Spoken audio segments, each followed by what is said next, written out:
What's going on, everybody? Welcome into another episode of Believe in Kentucky, coming to y'all after Kentucky takes care of Troy 76-57. Coming to you on the Believe Podcast Network, BLEAV.com, Apple Podcasts, Spotify, wherever you get your podcasts. Like, subscribe. We're on YouTube as well. Like and subscribe there. Way the episodes always come to you. You don't have to go and search. So a little quick NCAA Tournament win edition for the podcast. The Cats were able to handle business. The phrase "monkey off the back" is lame, but it's accurate. For those old enough to remember, Steve Young, the 49ers quarterback, never could win a Super Bowl. Couldn't get over the hump. Lost to my Dallas Cowboys several times in the NFC Championship game. They finally get to a Super Bowl. They beat the Cowboys, get to a Super Bowl and beat the Chargers. And in the locker room celebrating, he's literally taking that monkey, figurative monkey, off of his back, proverbial monkey off of his back. The relief to get the weight off your shoulders. You don't have to talk about being winless when it comes to Super Bowls anymore. Same thing for Mark Pope. We don't have to hear about him not having an NCAA tournament win anymore. He had a couple years where he was upset at BYU by a team seated lower than him, got bounced out of the tournament. He had, as we've talked about before, with him being hired, that was some of the reasons for our skepticism. He hasn't even won a tournament game. And historically speaking, every time Kentucky hires a coach, they've already kind of made some noise at previous stops in the tournament. But now we don't ever have to hear about Mark Pope not having an NCAA tournament win. So he got that monkey off his back and took care of the Trojans 76-57. Uh, you could say that the Cats left Troy scattered, smothered, and covered since they're a big Waffle House squad. You could also say that Otega Owe basically gave him the All Star special because he stuffed the stat sheet in a way that we hadn't seen the stat sheet stuffed. Tongue twisters there. Hadn't seen that happen in a way from a Kentucky player in the tournament since Walter McCarty, friend of the podcast, part of that 96 championship team. Walter, as Tommy Heinsohn used to say on those Celtics broadcasts. But 20 points, I think 8 assists. Let's see, I'll take it away. Yeah, 20 points, 8 rebounds, 6 assists, 2 steals in 33 minutes of play. So nobody had an NCAA tournament game like Otega had tonight in a Kentucky uniform. You have to go back to Walter McCarty almost 30 years ago to see a stat line like what we saw tonight. So, we had Roger Harden on a couple episodes back. We were kicking around who we thought the MVP of this team was, and it's hard to go against Otega. I was trying to be a contrarian and say Lamont, but Kentucky wins by 19 points tonight. Take away Otega's 20, Kentucky's down by 1. I'm not saying the game would have gone that way. Kentucky still could have won, but that just shows you the impact right there. Kentucky, um, initially it was portions of the game where seemed like long periods where there was no scoring by either team. Little ragged stretches. We kept hearing that Troy wasn't a great shooting team, and there were stretches where maybe Kentucky probably could have pulled away sooner because Troy wasn't hitting a lot of shots. Uh, but it was almost, and look, it's the first tournament game for everybody involved together as a Kentucky team. You know, Pope's been in the tournament as a coach and player. We know Lamont Butler's um, legendary track record, but first time together in the tournament. They weren't here for St. Peter's and Oakland, but they're wanting to get that taste out of our mouths, even though they weren't out there losing those games. But it felt like at times Kentucky was shooting down to the level of the competition. they were, and Troy's gets after it defensively and plays a lot of good defense too. So let's give him credit. Felt like Kentucky was shooting down to the level of the competition. Uh, it was, I think, 18-12, and there was a stretch where, man, this could be stretched out. Lead extended to 23-12, 25-12. They just weren't able to hit shots. Next thing you know, boom, Troy hits a shot. It's 18-15. I'm like, oh, see, he could have been up 10 or 12. Now it's back down to 3. And it was a nip and tuck back and forth game with Troy going toe to toe and playing even for almost the entire first half. It's 25-24 with 3 minutes and 5 seconds left until halftime. My homeboy Harlan County and Trent Noah hits a three. Mark Pope talked about in his post-game press conference. Trent Noah's three kind of broke open the dam. Put him up 28-24. Andrew Carr got a three. It's 31-24. And then it's like, okay, now we're rolling. We're rolling. And if you're a Troy fan, you're probably like, okay, hey, we're in this. We can get to the half without, them kind of, hitting that, as Clark Kellogg says, that spurtability type run on us.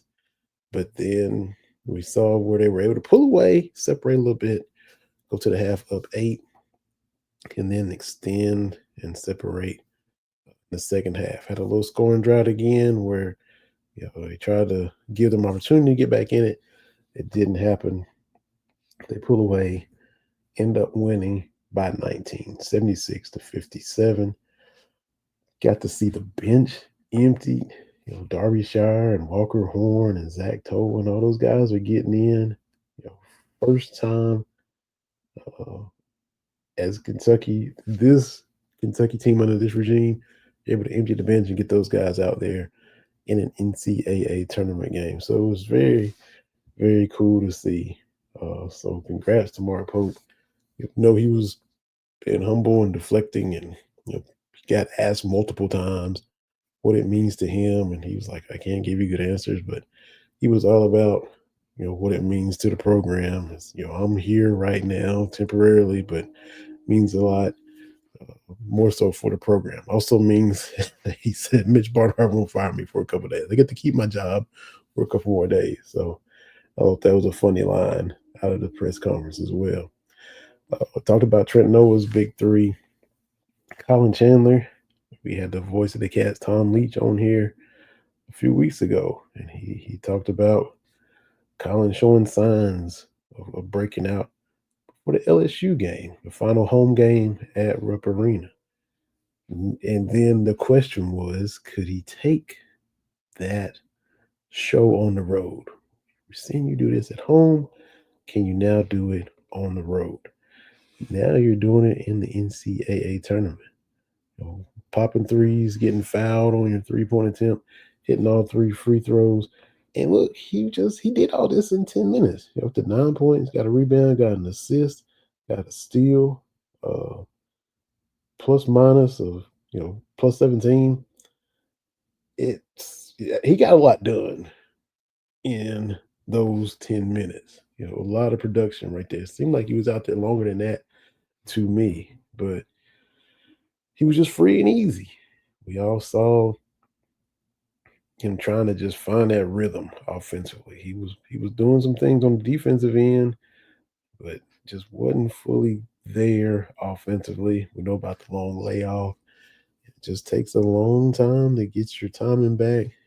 He's coming back to the game of basketball after the layoff and jumping into the SEC as well. So, it took a while to try to get your legs under you, get back up to speed, get the timing back all of those things are playing a role, and we're starting to see it pay off. You heard Ortega always say in the press conference, this is the time of the year where freshmen aren't freshmen anymore. And we're starting to see that.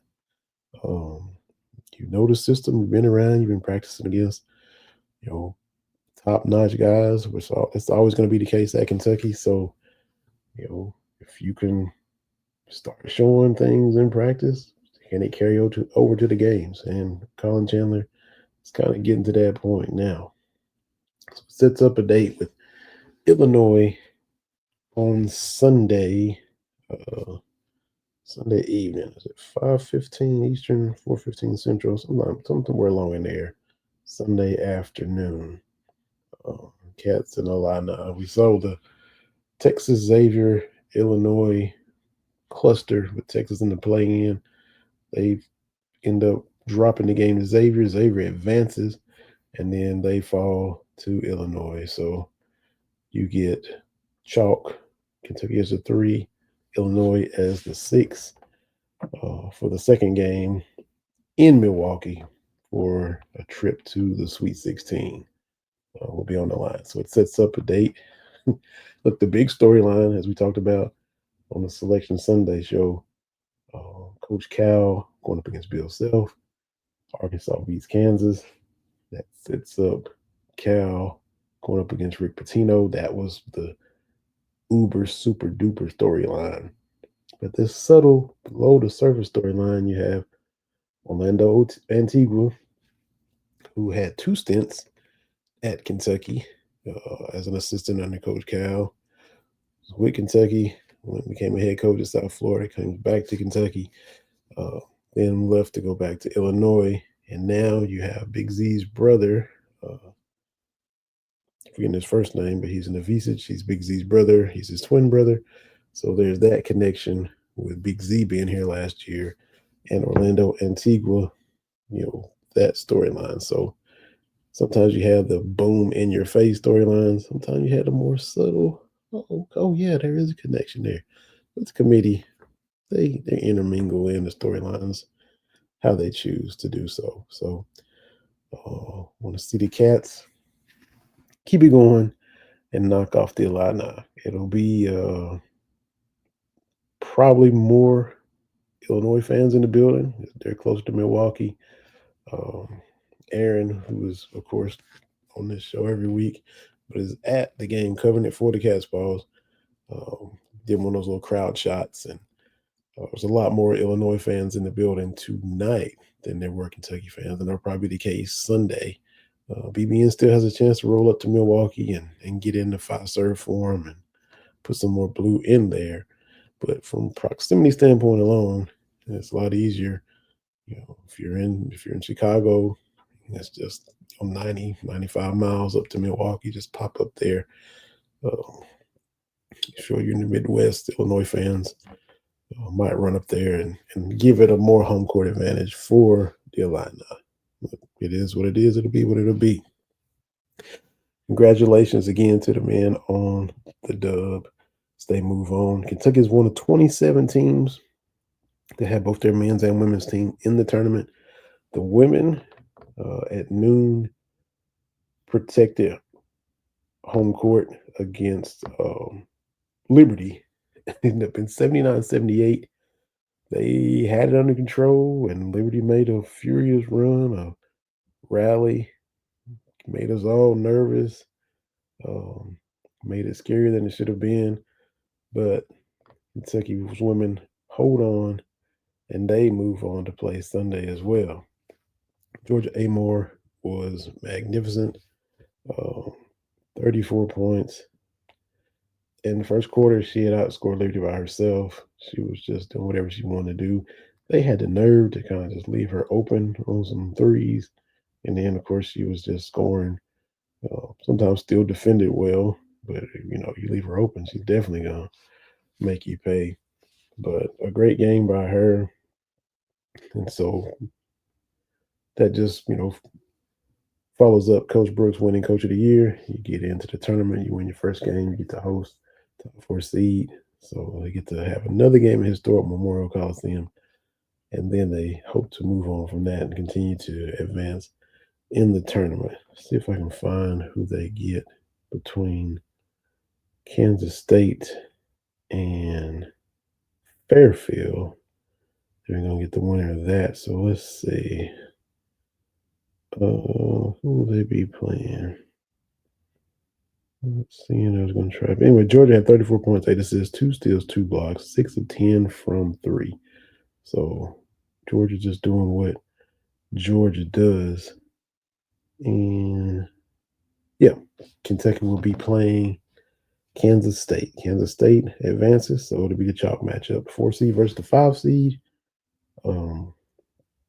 Tip time to be determined. So if you're not going to Milwaukee, you're in Lexington. Go support the Kentucky women at historic Memorial Coliseum as they continue to move on through the NCAA tournament as well. Per Aaron, saw him on Twitter, A Gershon 99, Kentucky. The SEC was 8-6 in the tournament. I was hoping Georgia could have knocked off Gonzaga. Missouri, everybody was talking about Drake being on upset alert with was talking about Missouri being on upset alert with Drake, and that happened. Drake was able to knock them out. Vandy fell short against St. Mary's. Texas, we mentioned in the play-in against Xavier, and they were leading a long way in that game too, and just couldn't hang on. Mississippi State ends up getting knocked out by Baylor. So 8-6. Still, Kentucky and Tennessee and Florida and Alabama. Alabama had a tough time. Robert Morris, 90-81. Auburn moves on as well, but I'm still a fan of heavy representation by the SEC in all of the rounds of the tournament. Let's see. Condolences too. Mark Pope mentioned it in the post-game press conference. The OGVH. My name is Vinny Hardy, but the OGVH, Vern Hatton, Kentucky legend, passed away before the game tonight.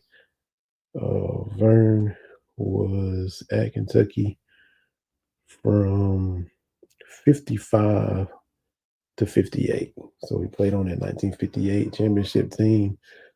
As my wife's cat is like half snoring in the background, so apologies for that. 55 to 58. He was on that championship team. Outscored Elgin Baylor, if I'm not mistaken, in the championship. Let's see, because they pull up the schedule. They beat Seattle. Yeah, let's get to 1958 schedule. Yeah, they beat Seattle 84-72 in the NCAA championship game at Louisville. Talk about a home court advantage. Cats playing for the NCAA title at Louisville. So that was awesome. Condolences to the family of Vern Hatton. Coach Pope talked about being able to meet him before the season started and getting all those stories from him, playing for Coach Rupp and doing all the wonderful things that he was able to do. Vernon Hatton, the OGVH, passes away. His jersey was retired, number 52. He was an All-American in 1957 and 58. He's in the Kentucky Athletic Hall of Fame, the UK Athletic Hall of Fame, drafted number 9 in the second round of 1958 NBA draft by Cincinnati. So amazing accomplishments from Mr. Hatton. Played 4 years in the league, 58 to 62. Cincinnati, Philadelphia Warriors, St. Louis as well. And let's see, the Chicago Packers too. Wow. All right. So once again, just rest in peace, Mr. Hatton. Sorry to hear the news of his passing. And George Foreman passes away as well. Legendary boxer. His bouts with Ali and Ken Norton and Joe Frazier and youngsters remembering the George Foreman grill and coming back to fight, in his late 40s. So condolences to both of those families of those gentlemen who passed away. So that's our quick little recap show. Congrats again to Mark Pope, my goodness, Mark Pope on getting his first NCAA tournament win as Kentucky beats Troy 76-57. Is on to Sunday to face Illinois. I'm gonna be traveling Sunday. Not sure if I'll be set up to do a post game episode on Sunday or not, but we'll be with you at some point next week with an episode. We hope to be talking Sweet 16 if we get past those Fighting Illini. But anything after tonight was gravy to me because look, we had St. Peter's, we had Oakland. Good to get in the tournament and get a win. We are Kentucky and we're used to getting lots of wins, but we fell on a few little hard times there these past few years. And the first round exit bug bit us a couple times. Like we talked about, that didn't have anything to do with Mark Pope and the team that's here now. But everybody gets got, and Kentucky had got the past couple times as a 2 seed and a 3 seed in the tournament to St. Peter's and Oakland. So now we can move on past that.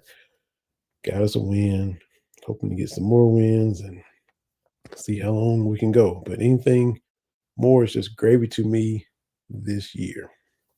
And glad to see Kentucky get to play another game in the tournament. So for Aaron Gershon, who's not here, my name is Vinny Hardy. Keep it locked. Believe Podcast Network. Believe in Kentucky. Go Cats. Check us out. Subscribe, follow, and like. That way you'll get the next episode when we release it to you. Happy March Madness. Go Big Blue. We'll holler at y'all later.